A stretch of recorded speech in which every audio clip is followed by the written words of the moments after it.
Donc c'est ici que se sont déroulées les fouilles de la ZAC du Parc à Louvres.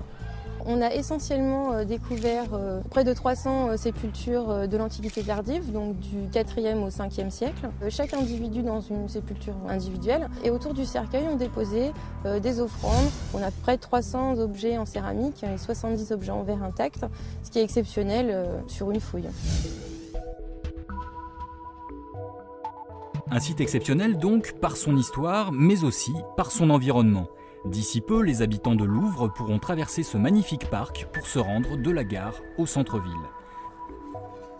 142 nouveaux logements seront construits.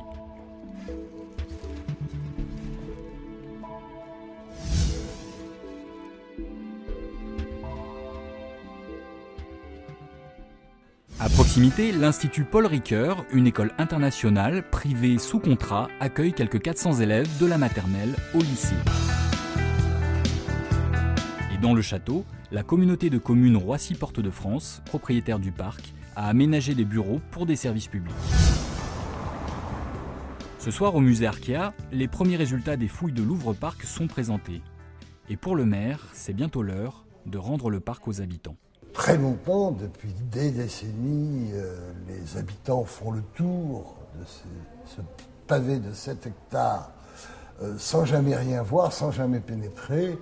Et là, on est en train de complètement faire exploser, on fait des ouvertures, comme nous le perçons, on peut donc le traverser de part en part, et ça facilitera des liaisons, notamment est-ouest.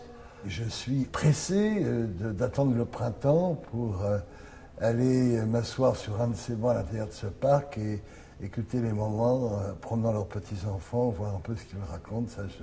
J'attends ça avec beaucoup d'impatience. Pour l'EPA Plaine de France, ce projet est emblématique de la nouvelle dimension que va prendre la ville. Il permet d'ouvrir un parc au public, chose qui manquait complètement dans le centre de Louvres. Il permet de construire des logements à proximité du vieux village en essayant de respecter l'esprit du vieux village.